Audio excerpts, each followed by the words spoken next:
बच्चों, कल आपने जो है इस दूसरे अध्याय में वैद्युत आवेश पढ़ा और वैद्युत आवेश के प्रकार आपने पढ़ा और वैद्युत आवेश के उत्पन्न होने का कारण आपने पढ़ा।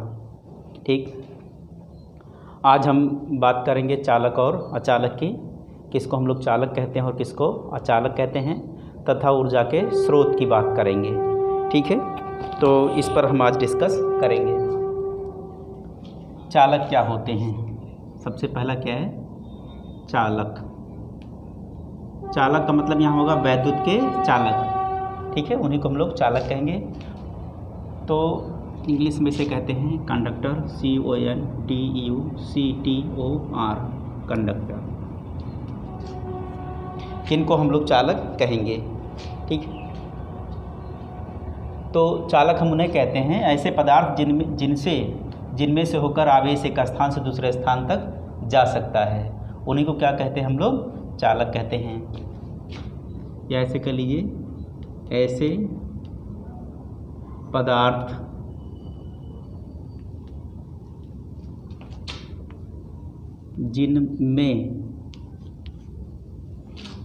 जिनमें से होकर आवेश प्रवाहित होता है,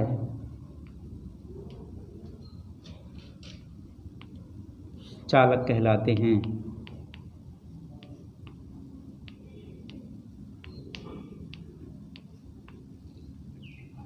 ठीक है, इनको हम लोग क्या कहते हैं? चालक। इनसे होकर आवेश प्रवाहित होता है। उदाहरण क्या है? इसका जो उदाहरण है वो सभी धातुएं। ठीक है, सभी धातुएं क्या हैं? वैद्युत की चालक हैं। जितनी भी धातुएं हैं सब वैद्युत की चालक हैं। ठीक है, और भी है, सभी धातुएं हैं।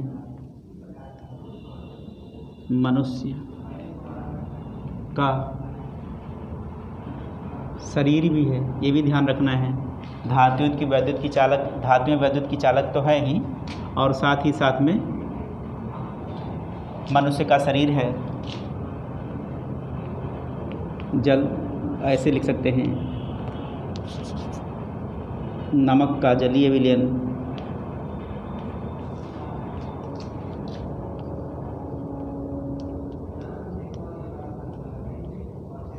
ठीक है, नमक का जलीय विलयन हो, अम्ल का हो, जो है क्षार का जलीय विलयन हो, तो इन सब से क्या होता है? वैद्युत प्रवाहित होता है। ठीक है, इन सब से आवेश होकर के प्रवाहित होता है। ध्यान दीजिए, सभी धातुएं जो हैं, ठीक है, उनसे मनुष्य का शरीर है, नमक का जलीय विलयन है, और नमक का जलीय विलयन, इसके साथ साथ आप कह सकते हैं कि अम्ल का विलयन हो, जलीय लवण, क्षार का जलीय विलयन हो, इन सब से क्या होता है? वैद्युत धारा का प्रवाह होता है, अर्थात इनमें से आवेश होकर प्रवाहित होता है। ठीक है, तो ये चालक की परिभाषा हो गई। अब दूसरी बात ये समझ लें कि इनसे आवेश होकर क्यों प्रवाहित होता है, क्या कारण है कि इनसे आवेश होकर प्रवाहित होता है। तो हमको ये पता है कि सभी प्रकार के पदार्थ जो होते हैं वो परमाणुओं से मिलकर के बने होते हैं। ये परमाणु का नाभिक है। ये परमाणु की विभिन्न कक्षाएं होती हैं। इन कक्षाओं में कौन पाए जाते हैं? इलेक्ट्रॉन पाए जाते हैं। इन कक्षाओं में कौन पाए जाते हैं? इलेक्ट्रॉन पाए जाते हैं। पहली कक्षा, दूसरी कक्षा, तीसरी कक्षा। तो जैसे जैसे नाभिक से इलेक्ट्रॉनों की दूरी बढ़ जाती है, विभिन्न कक्षाओं में इलेक्ट्रॉन पाए जाते हैं। जैसे पहली कक्षा में इलेक्ट्रॉन जो पाया जा रहा है, इसका ज़्यादा आकर्षण होगा नाभिक से, दूसरी कक्षा वाले का कम होगा, तीसरी कक्षा वाले का और कम होगा, चौथी कक्षा वाले का और भी कम होगा। तो क्या होगा कि जो बाह्य कोश के इलेक्ट्रॉन होते हैं, इसकी नाभिक से दूरी ज़्यादा होने के नाते इस पर इलेक्ट्रॉन का आकर्षण बल कम होता है। और अगर इसको हम थोड़ी सी ऊर्जा दे दें, ठीक है, अगर हम इसको थोड़ी सी ऊर्जा दे दें इसके पदार्थ को, तो क्या होगा? ये इलेक्ट्रॉन यहाँ से बाहर चला आएगा। इलेक्ट्रॉन अगर बाहर चला जाएगा तो इलेक्ट्रॉन के पास क्या होता है? ऋण का आवेश होता है। ठीक है। अब ये इलेक्ट्रॉन जो होता है चलने के लिए फ्री होता है। तो बाहर से ऊर्जा कैसे देंगे?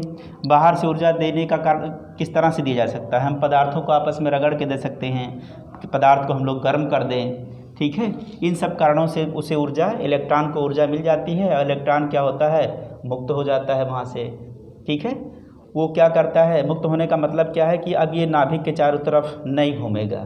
इस कक्षा में अब इस कक्षा में नाभिक के चारों तरफ अब ये नहीं घूमेगा, बल्कि यहाँ से क्या हो जाएगा, बाहर हो जाएगा। तो मान लीजिए कि ये कोई पदार्थ हमारा है, यह कोई पदार्थ है हमारा, ठीक है, और ये परमाणुओं से मिलकर के बना है। इसके ये नाभिक है, विभिन्न कक्षाओं में क्या है, इसके इलेक्ट्रॉन हैं, और ये बाह्य कक्षा के इलेक्ट्रॉन हैं जिनका नाभिक से आकर्षण कम है।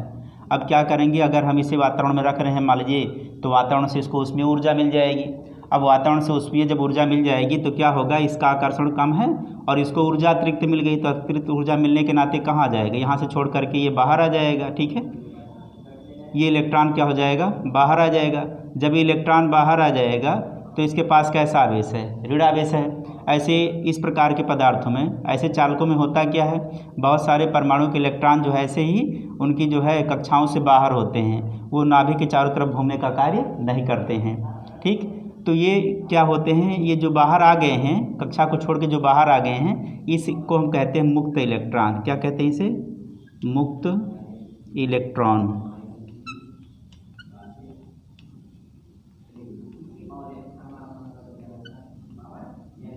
ये जो मुक्त इलेक्ट्रॉन होते हैं ये आवेश वाहक होते हैं। मुक्त इलेक्ट्रॉन क्या हैं, आवेश वाहक। और ये आवेश वाहक क्या होते हैं, जब इनके तार के सिरों पर जो है इन्हें किसी बैटरी से जोड़ दिया जाता है तो इन आवेश वाहकों पर बल लगता है और ये चलना स्टार्ट कर देते हैं, ठीक है। तो कहा जा सकता है कि इनमें से आवेश होकर प्रवाहित हो सकते हैं, क्योंकि हम ये कह रहे हैं कि इसमें मुक्त इलेक्ट्रॉन का मतलब क्या है, इलेक्ट्रॉन के पास आवेश है, ठीक है, और ये आवेश क्या है, मुक्त है, फ्री है। ये नाभिक के चारों तरफ नहीं घूमेगा, बल्कि ये जो है कहीं भी ये घूम सकता है। परमाणु के रिक्त स्थानों में कहीं भी ये ऐसे घूम सकता है, ठीक है। और जब इसको किसी सेल से चालक को जोड़ दिया जाता है तो आवेश इससे होकर के बहने लगता है। तो इस नाते इसमें मुक्त इलेक्ट्रॉन है और ये मुक्त इलेक्ट्रॉन अपने साथ आवेश को कहीं भी ले जा सकता है। इसी कारण से जो है जिन्हें हम लोग चालक कह रहे हैं वो आवेशों का प्रवाह कर ले जाते हैं। तो अब याद रखना है कि चालकों में क्या होता है कि इसमें मुक्त इलेक्ट्रॉन पाए जाते हैं और मुक्त इलेक्ट्रॉन ही क्या करते हैं, आवेशों का प्रवाह करते हैं, ठीक है। अब कुछ धातुएं ऐसी हैं जो बहुत ही अच्छी चालक हैं, जो बहुत ही अच्छे चालक हैं। बहुत अच्छे चालक किसे कहेंगे, बहुत अच्छे चालक उन्हें कहेंगे जिसमें मुक्त इलेक्ट्रॉनों की संख्या बहुत ही ज़्यादा हो, ठीक है, आवेश वाहकों का प्रवाह बहुत ज़्यादा हो, तो उसको हम क्या कहेंगे कि वे अच्छे चालक हैं। जैसे चांदी है, वैद्युत का अच्छा चालक है, सोना है, वैद्युत का अच्छा चालक है, तांबा है, वैद्युत का अच्छा चालक है। तो सबसे अच्छा चालक हम लोग चांदी को मानते हैं, ठीक है। और ये मुक्त इलेक्ट्रॉनों की जो संख्या होती है किसी भी चालक में सामान्यतया 10 की घात 29, ठीक है, प्रति मीटर क्यूब, यानी कि 1 मीटर क्यूब में 10 के घात 29 मुक्त इलेक्ट्रॉन पाए जाते हैं, ठीक है। सामान्यतया इतना जो है लगभग इतना पाया जाता है। तो इस तरह से देख रहे हैं कि मुक्त इलेक्ट्रॉनों की जो संख्या होती है बहुत ही ज़्यादा होती है, जिसके नाते धातुएं जो होती हैं अच्छी चालक होती हैं, परंतु इसमें हमने जैसे बताया कि चांदी सबसे अच्छा चालक है, फिर इसके बाद सोना है और तांबा है। तो जनरली हम लोग तांबे का इस्तेमाल करते हैं, ठीक। तो ये चालक हो गया। अब हम लोग दूसरी बात करते हैं अचालक की, ठीक है।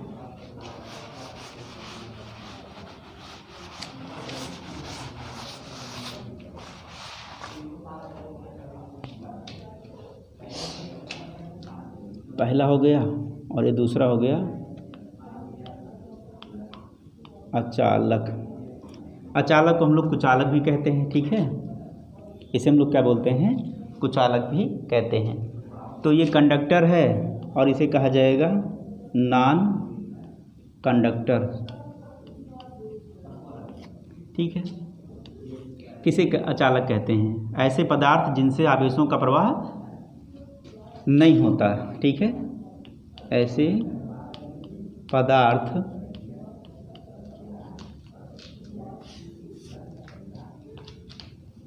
पदार्थ जिनमें से होकर आवेशों का प्रवाह नहीं होता।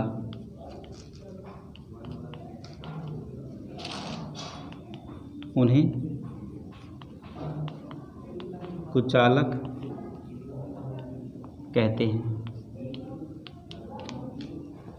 या ये कह लीजिए कि जिनसे आवेशों का, ऐसे पदार्थ जिनसे आवेशों का प्रवाह नहीं होता, या जिनमें से होकर आवेशों का प्रवाह नहीं होता है, ठीक है, उन्हें क्या कहते हैं? कुचालक कहते हैं। क्यों नहीं होता?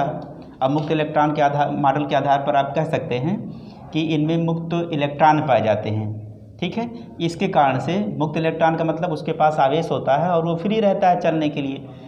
अगर इनमें से आवेश प्रवाहित नहीं हो रहा तो इसका मतलब क्या है? इसके पास जो है मुक्त इलेक्ट्रॉन पाए नहीं जाते हैं। इन पदार्थों के क्या होते हैं? ये अचालक ऐसे पदार्थ होते हैं जिनके परमाणुओं के सभी इलेक्ट्रॉन केवल नाभिक के चारों तरफ घूम सकते हैं, ठीक है, नाभिक के चारों तरफ केवल घूमने का कार्य करते हैं। और अगर इनको बाहर से कुछ ऊर्जा दें तो वे जो है इसके जो है कक्षा से बाहर नहीं आते। हम ये कह सकते हैं नाभिक से दृढ़तापूर्वक वो बंधे होते हैं, अर्थात इसमें जो है मुक्त इलेक्ट्रॉन पाए नहीं जाते हैं। कोई इलेक्ट्रॉन ऐसा नहीं फ्री होता है जो इसके इन रिक्त स्थानों में हो और क्या करे, वो चल सके। तो मुक्त इलेक्ट्रॉन ना पाए जाने के कारण, अर्थात आवेश वाहक नहीं होते हैं चालकों में, इसी कारण से इनसे होकर आवेश प्रवाहित नहीं हो सकता। अब अचालक के एग्जाम्पल क्या हैं, इसके उदाहरण क्या हैं? जैसे कागज़ है, ठीक है, मोम है, ठीक है, रबड़ है, प्लास्टिक है, सूखी हुई लकड़ी है, शुद्ध जल है, ये सब क्या होते हैं? वैद्युत के अचालक होते हैं, या इसी को कह लेते हैं वैद्युत के कुचालक होते हैं, ठीक है। तो ये दूसरी बात हो गई। अब तीसरा क्या होता है? तीसरा होता है अर्धचालक। तीसरी चीज़ क्या है? अर्धचालक।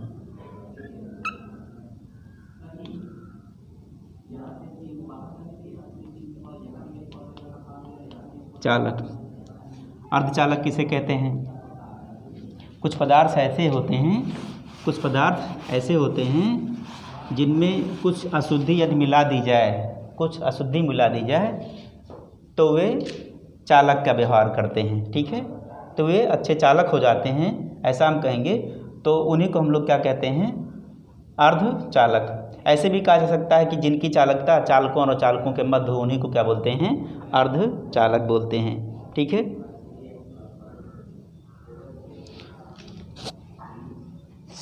तो इसको हम लोग इस तरह से डिफाइन कर सकते हैं।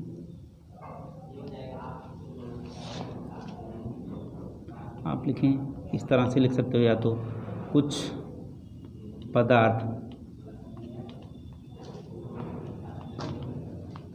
सामान्य अवस्था में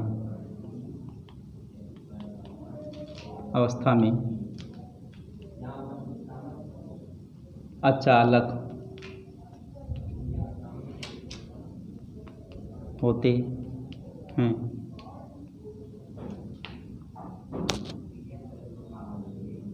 अचालक होते हैं, परंतु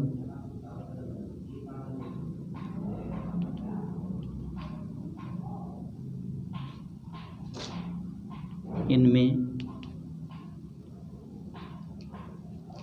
आपको द्रव्य मिला देने पर चालक बन जाते हैं। अब द्रव्य का मतलब होता है अशुद्धि, ठीक है। अब द्रव्य जो लिखा हुआ है इसका मतलब क्या होता है? अशुद्धि।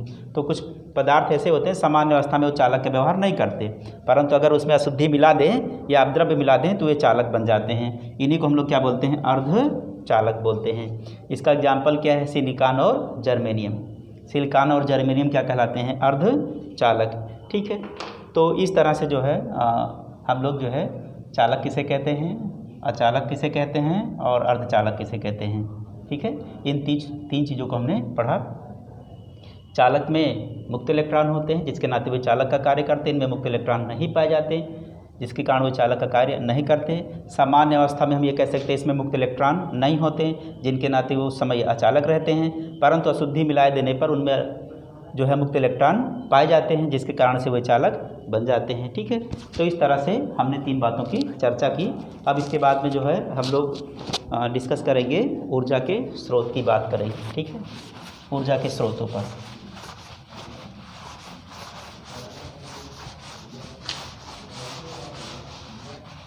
ऊर्जा के स्रोत।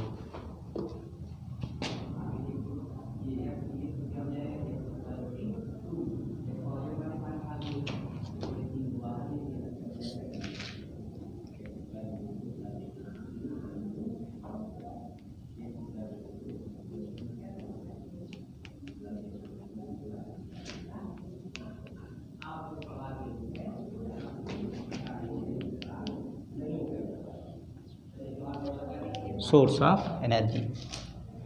ठीक है, तो सबसे पहली बात जो है ऊर्जा के स्रोतों में सौर ऊर्जा जो होती है, सौर ऊर्जा, ठीक है, इसे आप कह सकते हैं सोलर एनर्जी।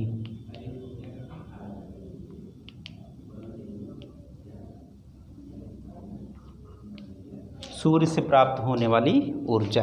ठीक है, सूर्य से प्राप्त होने वाली ऊर्जा जो है हमारी पृथ्वी पर ऊर्जा का मूल स्रोत है, या कह सकते हैं कि मुख्य स्रोत है। और इसी ऊर्जा से जो है बहुत सारी ऊर्जाएं जो है हमें प्राप्त होती हैं। ठीक है, तो मूल ऊर्जा का स्रोत कौन है? सूर्य है। और इससे बहुत सारी ऊर्जा हमें मिलती है इस रूप में, जैसे मान लीजिए कि जब सनराइज होता है, उगता है, तो उसमें ऊर्जा होती है, और वो जो उसकी ऊर्जा आती है पेड़ पौधे उसे एब्जॉर्ब करते हैं, और एब्जॉर्ब करके उसकी जो प्रकाशीय ऊर्जा होती है सूर्य की, उसको वो लोग जो है रासायनिक ऊर्जा में कन्वर्ट कर लेते हैं। ठीक है, और इसी सूर्य के कारण से, इसी के ताप के कारण से जो है वायु चलता है। जब वायु चलता है तो उसमें वायु गतिमान होता है, तो उसके पास भी ऊर्जा होती है। ठीक है, तो वर्षा होने का कारण भी यही है, सूर्य ही है। ठीक है, इससे बादल बनते हैं, और जब बादल भारी हो जाते हैं तो वर्षा होती है। तो बहुत सारा जल एकत्रित होता है, बहता हुआ जल जो है नदियों में जल भर जाता है, और वो जल जब बह रहा है तो बहते हुए जल में भी ऊर्जा होती है। तो इस तरह से हम ये कह रहे हैं कि सूर्य जो है ऊर्जा का मुख्य स्रोत है, और इसके अलावा जो ऊर्जा हमें मिल रही है वो सूर्य से ही प्राप्त होती है। ठीक है, तो इसी नाते बोला गया कि सूर्य क्या है? ऊर्जा का मुख्य स्रोत है। अब दूसरी बात ये आते हैं जल ऊर्जा। ठीक है, जल ऊर्जा, जल में भी ऊर्जा होती है। यदि जल जो है बह रहा है तो बहने के कारण से उसमें ऊर्जा होती है। यदि जल जो है नदी वगैरह में अगर बांध बना दिया जाए तो पानी काफ़ी ऊपर तक चढ़ जाता है, और चढ़ जाने के कारण से उसमें भी ऊर्जा होती है। ठीक है, उस ऊर्जा को हम लोग स्थितिज ऊर्जा कहते हैं। अगर कोई वस्तु चल रही है, गतिमान है, तो गतिमान होने के कारण से जो वस्तु में ऊर्जा होती है, ठीक है, उसे हम लोग क्या बोलते हैं? जो है गतिज ऊर्जा। अगर वस्तु अपने विकृति अवस्था में है, या आप कह लें कि वस्तु की स्थिति के कारण से जो ऊर्जा होती है, उसको हम लोग क्या कहते हैं? स्थितिज ऊर्जा। तो जल अगर गतिमान है तो उसके पास गतिज ऊर्जा होगी। ठीक है, अगर जल की स्थिति के कारण से देखी जाए तो उसमें स्थितिज ऊर्जा, जैसे पानी की टंकी किसी ऊंचाई पर रखी होती है, उस ऊंचाई पर रखे होने के नाते जब हम उसके वाल को खोलते हैं तो पानी नीचे जो है तेज़ी से आता है। क्यों आता है? उसकी स्थिति के कारण से आता है। ठीक है, उस स्थिति के कारण से जो उसमें ऊर्जा है उसको हम लोग क्या बोलते हैं? स्थितिज ऊर्जा। और ऊर्जा का मतलब क्या होता है? ऊर्जा हम किसे कहते हैं? ऊर्जा का मतलब ये हो गया जिसमें कार्य करने की क्षमता हो। जिस चीज़ में ही कार्य करने की क्षमता होती है उसे हम लोग क्या कहते हैं? ऊर्जा कहते हैं। ठीक है, तो सौर ऊर्जा हो गई जो कि ऊर्जा का मूल स्रोत है। इसके बाद कौन हुआ? जल ऊर्जा। ठीक है, फिर आती है बात तीसरे नंबर की, तो पवन ऊर्जा है। पवन ऊर्जा, हमने कहा कि वायु जो है जब बह रहा होता है तो वायु के बहने के कारण से, अर्थात वायु के चलने के कारण से भी उसमें ऊर्जा होती है, जिसे हम लोग जो है पवन ऊर्जा कहते हैं। जल ऊर्जा का उपयोग करके हम लोग जो है बिजली बनाते हैं। ठीक है, बड़े बड़े जो बांध होते हैं उनमें क्या कर दिया जाता है कि पानी को स्टोर कर लिया जाता है काफ़ी ऊंचाई तक, और उसके बाद जब पानी को हम किसी टरबाइन से होकर के खोलते हैं, पानी को खोलते हैं तो टरबाइन से होकर जाता है, और जब टरबाइन से होकर के जाता है तो टरबाइन के बेलनों को घुमाता है, और जब टरबाइन घूमता है तो जनरेटर घूमता है, जिसके कारण से बिजली उत्पन्न होती है। ठीक है, तो जल से भी, बहते हुए जल से जो है इस प्रकार से हम लोग वैद्युत ऊर्जा बना सकते हैं। इसी प्रकार पवन, जब वायु चलती है, ठीक है, तो उसमें भी ऊर्जा होती है। इस ऊर्जा का हम उपयोग करके जो है वैद्युत ऊर्जा बनाते हैं। कैसे बनाते हैं कि जब वायु चलती है तो हम जनरेटर, उसके सामने जो है जनरेटर को लगा देते हैं, उसमें बड़े बड़े ब्लेड होते हैं, और वायु के चलने के कारण से वो ब्लेड जो है घूमते हैं, और ब्लेड के घूमने के कारण से जनरेटर घूमता है, जिसके कारण से वैद्युत ऊर्जा उत्पन्न होती है। तो पवन ऊर्जा से भी हम लोग वैद्युत ऊर्जा बनाते हैं, जल ऊर्जा से भी हम लोग क्या बनाते हैं, वैद्युत ऊर्जा बनाते हैं। इसके बाद जो है चौथा है नाभिकीय ऊर्जा। ठीक है, नाभिकीय ऊर्जा, तो नाभिकों के विखंडन से जो ऊर्जा प्राप्त होती है उसे हम लोग क्या बोलते हैं, नाभिकीय ऊर्जा बोलते हैं। परमाणु बम इसका एग्जाम्पल है। आप देखते हैं कि परमाणु बम के विस्फोट से जो है बहुत सारी ऊर्जा हमको प्राप्त होती है, तो वो जो ऊर्जा हमें प्राप्त हो रही वो क्या है, नाभिकीय ऊर्जा है। ठीक है, इसके बाद जो है रासायनिक ऊर्जा। रासायनिक ऊर्जा, तो हमारे जो सेल होते हैं, सेल होती हैं, बैटरियां होती हैं, इन सब में जो केमिकल होता है उसमें जो ऊर्जा होती है उसको हम लोग क्या बोलते हैं, रासायनिक ऊर्जा कहते हैं। ठीक है, तो बैटरी, सेल, ये सब किसके स्रोत हैं, रासायनिक ऊर्जा के स्रोत हैं। ठीक है, फिर इसके बाद जो है यांत्रिक ऊर्जा की बात करेंगे, और ये 5 हमने इधर पढ़ लिया। इसके बाद जो है हम लोग डिस्कस करेंगे यांत्रिक ऊर्जा की, जनित्र कह लीजिए या डायनमो कह लीजिए, इनकी जो ऊर्जा होती है वो क्या होती है, यांत्रिक ऊर्जा होती है। तो आज के टॉपिक में हम लोग इतना ही डिस्कस करेंगे, और बाकी हम लोग कल डिस्कस करेंगे इसके बारे में, ऊर्जा के बारे में और ज़्यादा। तो आज आपने जो है ऊर्जा के स्रोत में आपने सौर ऊर्जा, जल ऊर्जा, पवन ऊर्जा, नाभिकीय ऊर्जा तथा रासायनिक ऊर्जा पढ़ी। इसके बाद और भी आगे ऊर्जा है, ऊर्जा के प्रकार हैं, उसे हम लोग अगली टॉपिक में पढ़ेंगे। आज के टॉपिक में इतना ही, धन्यवाद।